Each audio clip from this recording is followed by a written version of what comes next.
welcome back to another video. Thank you so much for joining me. Just before we get started, I do have to apologize. I have come down with COVID. Lovely. What is this? 2020 already? Jeez. So there may be a lot of jump cuts. My voice is very strained at the moment, but I wanted to jump on here real quick and just break down this shot here because it is a huge one. So this is my first proper attempt at digital matte painting. Now I've done digital matte paintings before in projects like Boy Swallows Universe, In Vitro, and Nautilus, which just came out recently. Now admittedly, those were very small scale DMPs. They weren't, super integral. It wasn't like something I was giving to a full team of compers. I wasn't designated as a DMP artist. It's just like an additional thing I did on top of the compositing. Whereas this right here, this was an entire DMP from start to finish. I had a goal. I was like, okay, this is going to be a big establishing shot. Let's just, do this the best I possibly can. So there are quite a lot of parts to this. If we have a look at the full note tree here, as you can see, there is a lot going on. Now this whole section here, this is kind of irrelevant because that should be done in Photoshop. This is essentially making the clean DMP. This right here is the projection, and this is the comp afterward, the projection. So the reason it's done in 3 parts is purely just because it's too much to do in one big node tree. There's too much going on to project it properly, and the projection is a little too heavy for me to comp on top of it properly and have it be efficient. So I break it up into little sections. I export the clean plates here, then I project them, export just the projection, and then I do all the supplementary comp stuff over here. We started here and ended here. Very different vibes. They're both pretty decent, but they achieve very different things.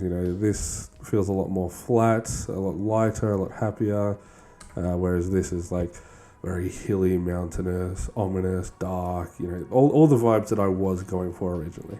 So I'm going to break this video into 3 parts to accommodate this. So first we're just going to do a very quick overview of the DMP itself and what I'm actually exporting.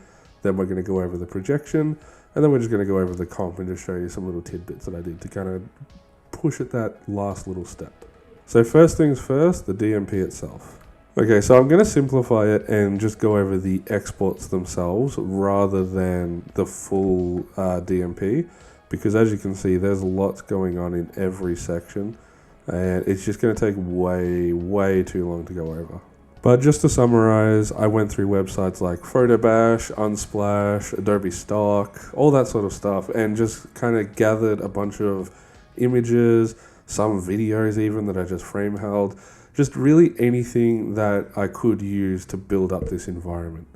I was looking for castles, mountains, rivers, hillsides, anything sort of nature related. So here is the full DMP. This is everything put together.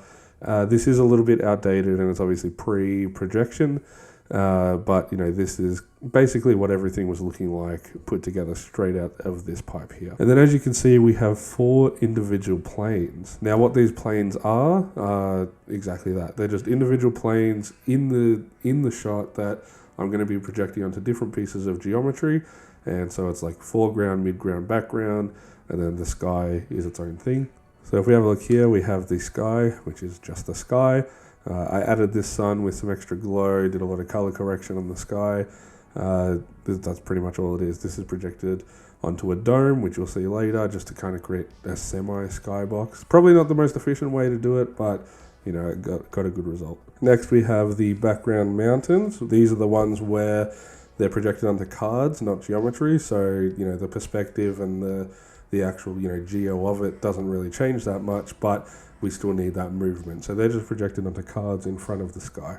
And then we have the castle plane, which is pretty much just the castle itself and then all the hills surrounding it. Now, the reason it's including all of these hills is basically because I wanted to break it up into as simple pieces of geometry as I possibly could. For this, I just had one really big piece of geometry that included, where the castle would go, where this hill would go and mountain, and where this hill would go, etc. Realistically, it probably should be broken up a little bit more. I was just on a bit of a time crunch and I thought, this would probably be good enough, especially with the camera move I had planned. I'm like, it's not like this big sweeping camera move with lots of rotation and stuff like that. It's fairly straightforward, so I thought this would be good enough. And then finally we have the river, which is just the foreground and then this little peak off to the corner. And then when you put it all together, it looks like this. So we're going to jump into the projection section now because, like I said, I don't really want to spend a long time going over this. One, because it should have been done in Photoshop, but also two, it's just kind of the starting point. All the actual compositing work comes in, in this sort of area. So let's just jump in and have a look at what this projection actually looks like, and you'll see right off the bat, it's fairly different. So as you can see, the framing is different. These look much higher. The field of view is much lower, and that's because I actually changed the focal length of the camera just a little bit, just to kind of customize it more to what I would shoot this with if I was actually going to be shooting it. And there's also a lot of extra detail like this fog around here, this little gradient behind the castle to separate it a little bit more. And if we jump into the 3D view, just to quickly have a look at it, this is how I've got everything laid out. So we have the sky here, along with the mountains. Like I said, they are just on a card. And then we have this castle, which isn't projected the best. I'm not sure exactly where I went wrong with this, but either way, it is what it is and you don't see it anyway, so that's perfectly fine. Now this obviously looks a little strange because it is projected, it always does, but when you jump into the camera, it looks perfectly normal. The geometry intersects like this. These are very soft edges, at least with the paintwork, so they intersect quite nicely.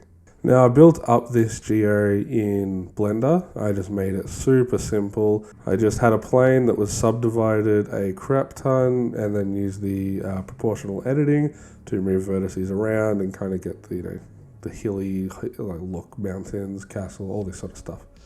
Now the castle isn't as detailed as it probably should be. Realistically, you would want to individually model all of these little cylinders, all that sort of stuff, just to really give it as much depth as you possibly can. But for this, because it's just a straight on shot, I thought, it's probably enough that I just have it poking out a little bit to get that little bit of deformation when we are zooming in, because it's not like we're full on, going to the left and then going to the right. If we were doing that, it would be much more important that this is as exact as possible. And the thing as well, if you're doing a shot like this, you'll most likely have at least a CG version of the castle, or just a full-on CG render of the castle, with the geo as well. So that would be, the ideal scenario for that. You won't be making it from scratch. Most likely. Some shots you will, but if it's a consistent thing and an important story element like this castle, it'll be made outside of your jurisdiction.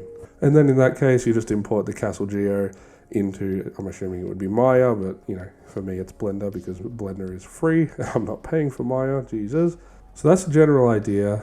This is my projection camera, which is the camera from Blender, and then this is my animation camera. Now, whenever I've done 3D projections in the past, it has been the same, but for some reason, I'm not sure why, that just wasn't working.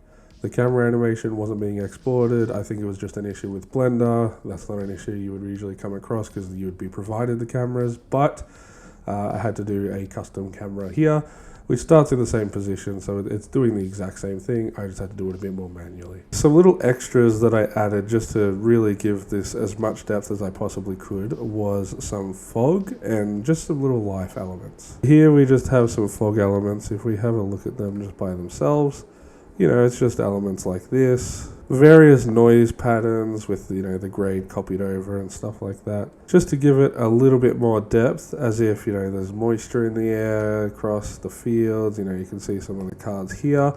It doesn't look great when you look at it from a 3D viewport, but in the actual shot, it does work quite well. And then this gradient, let's actually have a look at that. So I just call this castle backing, and it's quite literally just a constant with a very soft mask put onto a card. Its entire purpose is literally just to separate the background from the castle. Now if we disable that, as you can see, there's not as much contrast between the sky and the castle. And then lastly, I added the waterfall. The waterfall was placed here, and then the birds are flying around here. There's also a leaf blowing element, and that's pretty much the projection. We have everything going into this scene here, and then this is the projection camera. Like I said, usually this would be the same camera you use for the scanline render, but I don't know, there was some issues going on. I'm not sure if I did something wrong, so I just made a new camera, like I said. And that gets exported to here, and this is where the actual comp starts. So this comp is basically just some color correction and lens effects. There's really not much else going on. You know, all the element integration and stuff was done within the 3D projection itself, because, you know, that needed to have the proper movement and stuff like that. I thought there's no point, if I have the 3D camera, there's no point doing all that element stuff here and then having to retrack, rotor, all that sort of stuff. It's just, you always want to do that stuff in 3D whenever you can, and it was super easy. So yeah, there's none of that in the actual comp. All the comp is just lens effects, making it just, you know, have that little bit more photorealism, and doing color correction to basically, you know, show off the focal points better. So the first thing I did was just add a little contrast here, mainly to draw the eye upwards, because this is a lot darker, but also to kind of, there was a bit too much haziness going on here, and I thought, you know, just quickly add some contrast. You know, the color is a little bit off, but with the final grade you don't even really notice, so I thought, yeah, let's just do that. And you also don't really notice with this thing here, so if we do this, it's a little bit of extra contrast, really just to, you know, make that castle pop and make that sky look dark and ominous. As you can see here in the development time-lapse, we ended up with a couple different skies, actually. And this is the one we ended up with. It's very dynamic, you know, super saturated sunset, and then like super dark, ominous clouds with that nice cyan look here. Now this is all just simple ramps and roto shapes influencing grades. In a regular studio environment, you probably wouldn't want to push it this far, unless you were specifically told to, or had prior permission to, or if it was a standalone shot similar to this one. That's another reason you want to keep your workflow as simple as possible, not only for, you know, if you need to follow it or hand off the script to somebody else, but if you get a note that's like, oh, I like this, let's remove the grade, it's going way too far. If you have like 20 different grade nodes, you know, whatever it may be, saturation nodes, color correct nodes, it's going to take a while to figure out what you're actually doing. Whereas this, it's connected to just 2 of them, and I just disable them and we're good to go. We break out here and we end up with this, which is just adding some glow to the sun. We're tinting it that really deep orange, and then that's plussed over the top, as you can see, really adds that atmosphere to that side of the screen. This is where I decided to implement the grade. So I wanted all the intense comp stuff and color changing things to happen before the grade, just so I wasn't changing the actual grade itself. So in a regular setup, this would have been where I sent it off to the director or whoever, the VFX supervisor, whoever it may be, so that they could do the grade on top of it, and then that grade would get sent to the studio and I would implement that through here. And when I activate that, as you can see, all the colors change. Now it's really punching up those greens in the nature to really, you know, make it look like it stands out a lot more. This has much more of a reddish tone to it rather than the, you know, just yellowy orange. And the contrast levels are just much nicer and much more even. Now this here is basically just lens reflections. It's not the most accurate in the world, but it was a little tip I was given off a friend of mine at Frame Store, and it gets the job done. Basically, what it's doing is it is flipping it to be accurate to how the light would come into the lens, blurring it a bunch, and then I'm grading it to be super subtle so that when I plus it over the top, it's not super overwhelming. If we disable that grade, as you can see, it's too much. Now, I love lens effects.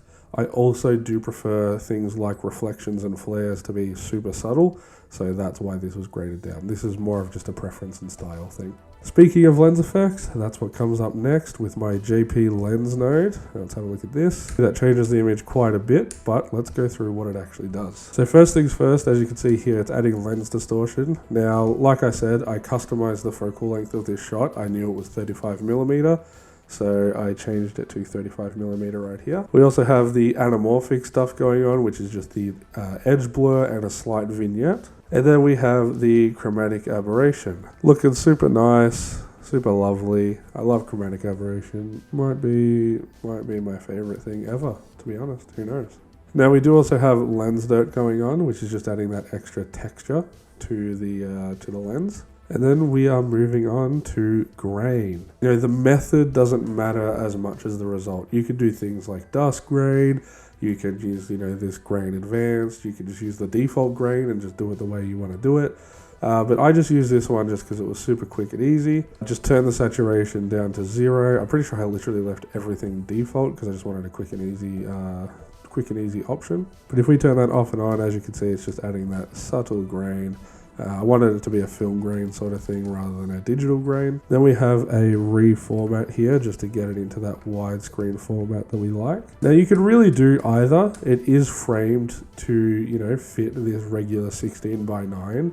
But if you want widescreen as well, it just adds that little bit more of a cinematic feel. Now the reason we're doing it this way instead of just adding an overlay of cinema bars is purely because if you have a regular 16:9 monitor, then sure, placing the cinema bars on top compared to having it at that actual aspect ratio, it's going to look identical. You know, you're not going to be able to tell the difference. So you're like, okay, cool, that works. Whereas if you have it in any other size, so if you have a widescreen monitor or even like a 4:3 monitor, it's going to look off. You're going to get those weird, you know, shrinking effects. It's going to have black bars on the side. If you have a widescreen monitor, it's just not going to look right. And then I just chuck it through my QC node.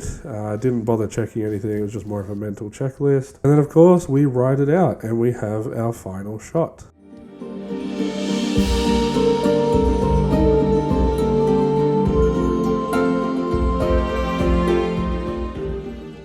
There we have it. I hope you guys enjoyed. That was my little matte painting breakdown. I know it wasn't a super in-depth tutorial on exactly how I achieved every little aspect of it.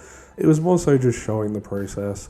This sort of project is a little bit too big to warrant such an in-depth explanation. Hope you guys enjoyed, hope you guys learned something, and I will see you next time.